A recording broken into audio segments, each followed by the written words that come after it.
ఇక్కడ రాష్ట్ర ప్రజలందరూ కూడా, రాష్ట్రంలోని మహిళలందరూ కూడా ఒక విషయంలో స్పందించాల్సినటువంటి అవసరం ఉంది. ఎందుకు అంటే రాజకీయాలు చేయొచ్చండి, ఎవరైనా రాజకీయాలు మాట్లాడొచ్చు. కానీ ఆడబిడ్డల్ని కించపరిచే విధంగా, వ్యక్తిత్వ హననాలు చేసే విధంగా గత 5 సంవత్సరాల్లో చేశారు.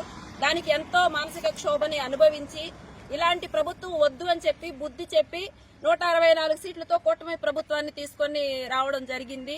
ఇప్పుడు ప్రజెంట్ చంద్రబాబు నాయుడు గారు అధికారంలో ఉన్నారు.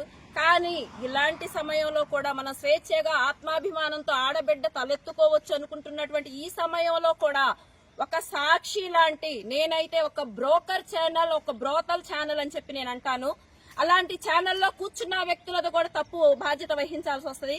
ఆ కేఎస్ఆర్ అనే వ్యక్తి కూడా ఇందుకు బాధ్యత వహించాలి. నేను ముందుగా ఒక మాట అడుగుతున్నానండి. ఇక్కడ అమరావతి ప్రాంతం దేవతల రాజధాని కాదు, అది వేశ్య వృత్తులు జరుగుతున్నాయి, వేశ్యలు ఎక్కువగా ఉన్నారని మాట్లాడారు. భారతీరెడ్డి గారిని నేను సూటిగా ఒక ప్రశ్నిస్తున్నాను. ఎందుకంటే సాక్షి ఛానల్ భారతీరెడ్డి గారు నడిపిస్తారు కాబట్టే నేను భారతీరెడ్డి గారిని అడుగుతున్నాను.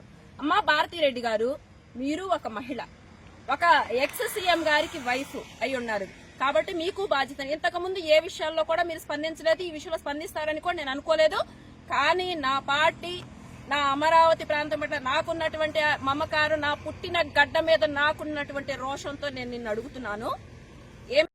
కొమ్మినేని శ్రీనివాసరావు అనే వ్యక్తి, ఆయన ఆ వృత్తితోనే బ్రతుకుతున్నాడు అనుకుంటా. ఆయనకి కొంచెం అలాంటి ఫీలింగ్స్ ఏమీ ఉండవు, ఎందుకంటే ఆయనకు అలవాటైన వృత్తి కాబట్టి నా కొడుకుని నిజం చెప్పాలంటే ఈ చెప్పు తీసుకొని కొడతా, ఆ కేఎస్ఆర్ అనేవాడిని చెప్పు నా కొడక నిలువునా కొడతా. ఎవ్వరు నన్ను ఈ విషయంలో ఏ కేసులు వేసినా ఏం చేసినా నేను దానికి భయపడ్డాను. ఆడబిడ్డ ఆత్మాభిమానం చచ్చిపోయినాక బ్రతికినా ఒకటే, చచ్చినా ఒకటే. కాబట్టి మళ్ళీ చూస్తున్నా, ఆ కృష్ణరాజు అనేవాడికి గాని వీడికి గాని, వీడు కూర్చొని అవును టైం ఏదో పేపర్లో చూశాడంట, వీడు సన్నాయి నొక్కుతున్నాడు.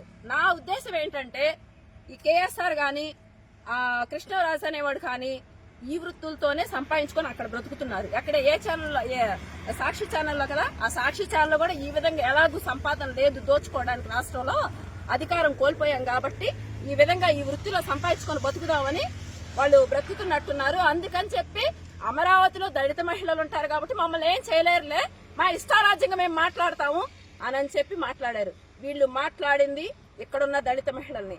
మా దెబ్బ ఏంటో కేఎస్ఆర్ గాని కృష్ణరాజు గాని చూపిస్తాం. అలాగే భారతీరెడ్డి అండ్ జగన్మోహన్ రెడ్డికి కూడా నేను ఇప్పుడు చెప్తున్నాను, ఖచ్చితంగా వాళ్ళు గనక బయటకు వచ్చి క్షమాపణలు చెప్పకపోతే వీళ్ళని ఆ ఛానల్లో నుండి పీకేస్తారా, ఏం చేస్తారా, ఆ చర్య అనేది మా కంటికి కనపడాలి. కనపడలేదు అంటే ఖచ్చితంగా తాడేపల్లి కొంప ముట్టడేస్తాం. ఈ రోజు ఈ ప్రెస్ మీట్ యొక్క ముఖ్య ఉద్దేశము, నిన్న జరిగినటువంటి ఒక సాక్షి అనే ఒక బోగస్ ఛానల్లో ఒక ఇద్దరు జర్నలిస్టులు అని చెప్పుకుని పిలువబడేటువంటి వాళ్ళు కూర్చొని కేఎస్ఆర్ గారు అలాగే కృష్ణరాజు గారు నిజంగా వాళ్ళు మాట్లాడిన మాటలు రిపీట్ చేయాలన్నా కానీ చాలా జుగుప్సాకరమైనటువంటి విధంగా ఆడవాళ్లు బయటకు వచ్చి తలెత్తుకొని తిరగలేనటువంటి విధంగా ఉన్నాయి. ఒక్క మాటలో చెప్పాలంటే అంతకు ముందు రోజు చంద్రబాబు నాయుడు గారు అమరావతిని దేవతల రాజధాని అని చెప్పి కొలవడం జరిగింది. దానికి కూడా కారణం నేను చెప్తాను.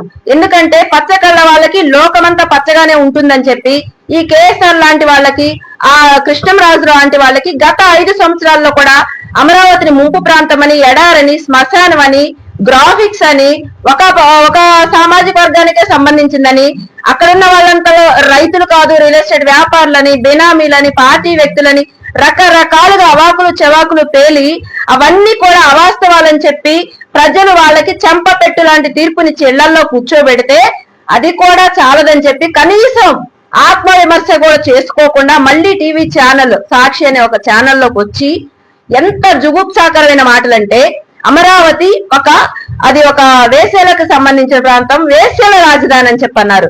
నేను ఆ కేఎస్ఆర్ అనే వ్యక్తిని, ఆ సాక్షి ఛానల్ వాళ్ళని స్ట్రూట్ గా ఒక ప్రశ్న అడుగుతున్నాను.